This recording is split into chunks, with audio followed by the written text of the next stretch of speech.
Baik, assalamualaikum warahmatullahi wabarakatuh. Selamat pagi teman-teman siswa dan siswi kelas 8, khususnya siswa-siswi kelas 8 SMPN 24 Batam. Masih di pelajaran IPA, yaitu ilmu pengetahuan alam, di bab 1, masih di bab 1 tentang gerak benda dan gerak makhluk hidup di lingkungan sekitar. Ini adalah pertemuan ke-6. Bisa dibilang ini adalah pertemuan terakhir dalam bab pertama ini. Jangan lupa sebelum dimulai menonton video ini, berdoa dulu agar apa yang kita lakukan pada hari ini mendapat kemanfaatan untuk diri kita dan untuk semuanya. Juga sambil nonton tekan like dan juga tekan subscribe. Baik, yang pertama kita amati dulu gambar berikut. Ini adalah gambar daun putri malu. Oke.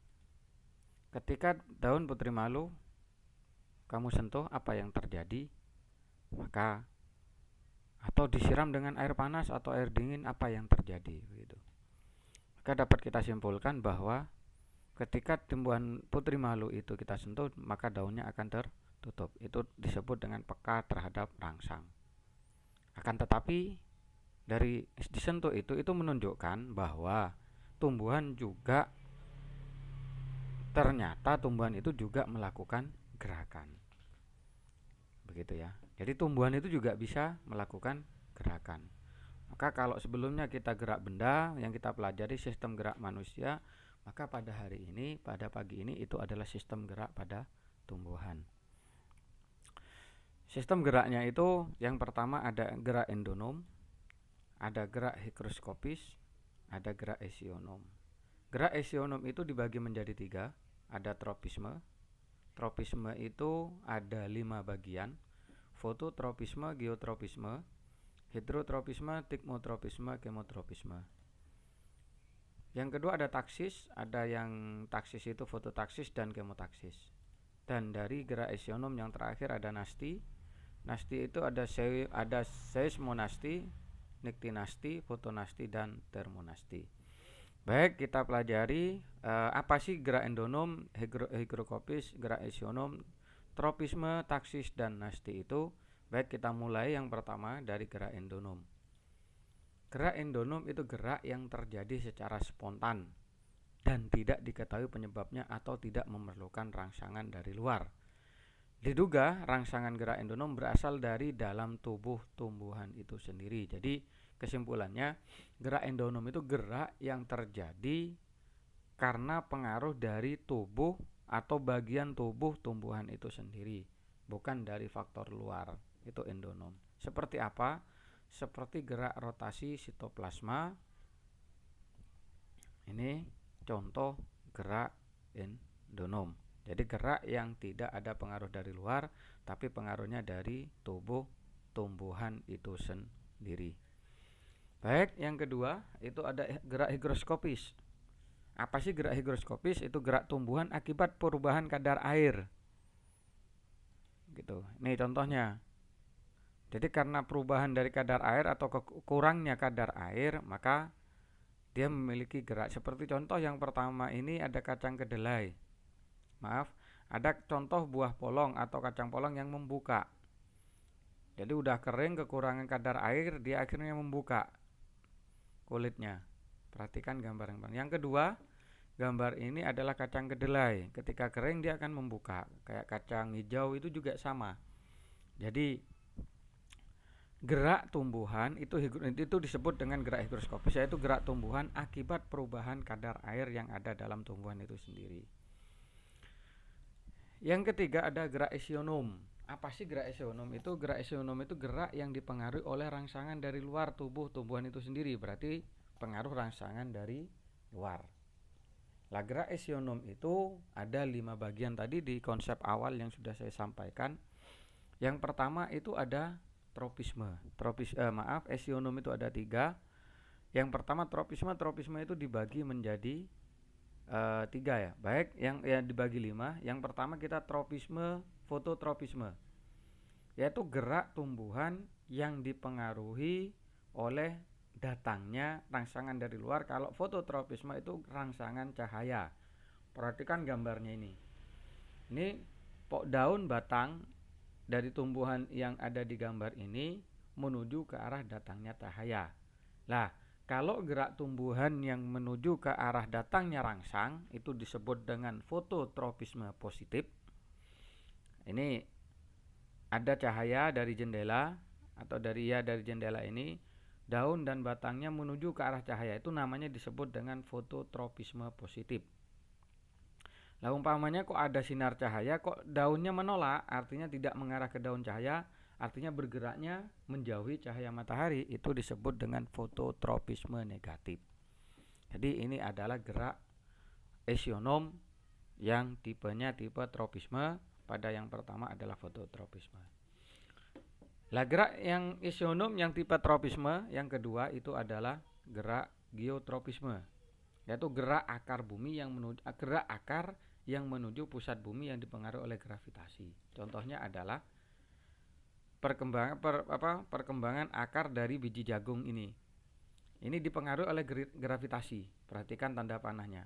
Jadi akar ini menuju ke pusat bumi karena dipengaruhi oleh adanya gravitasi bumi.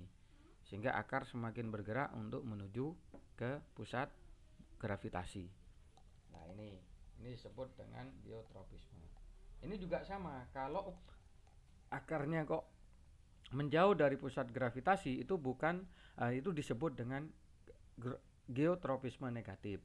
Tapi kalau umpamanya geraknya akar ini tetap menuju ke pusat gravitasi, itu disebut dengan geotropisme positif. Baik, lanjut.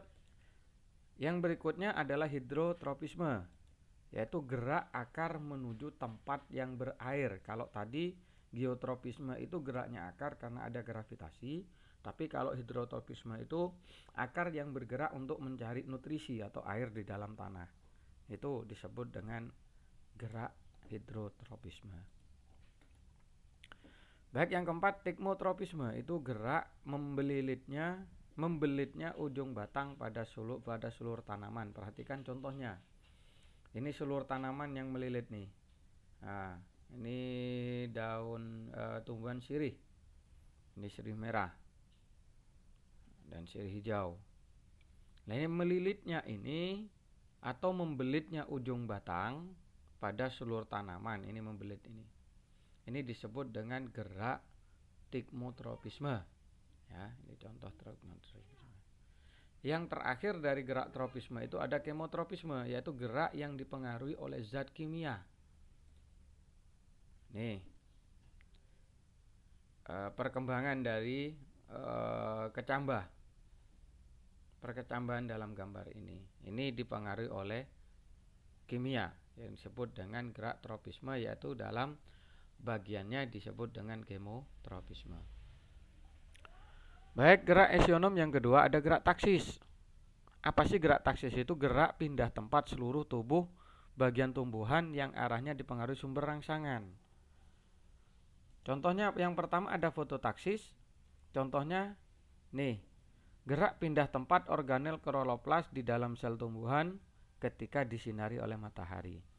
Ini gambar yang A ini samping kiri itu adalah sebelum disinari, yang samping kanan setelah disinari. Ini fototaksis. Yang kedua ada kemotaksis. Artinya kalau gerak esionom yang model taksis ini gerak pindah tanpa ada dipengaruhi sumber rangsangan, artinya pindah seluruh tubuh atau sebagian dari tumbuhan itu berpindah begitu. Yang terakhir dari gerak esionom itu ada gerak nasti. Apa sih gerak nasti itu? Gerak bagian tubuh tumbuhan akibat pengaruh rangsangan dari luar, di mana datangnya arah rangsang itu atau yang arah geraknya tidak dipengaruhi datangnya rangsang. Gerak bagian tubuh tumbuhan akibat pengaruh rangsangan dari luar, akan tetapi geraknya tidak dipengaruhi datangnya itu. Yang pertama itu ada gerak seismonasti. Itu gerak yang mana tumbuhan itu bergerak yang dipengaruhi oleh getaran atau sentuhan.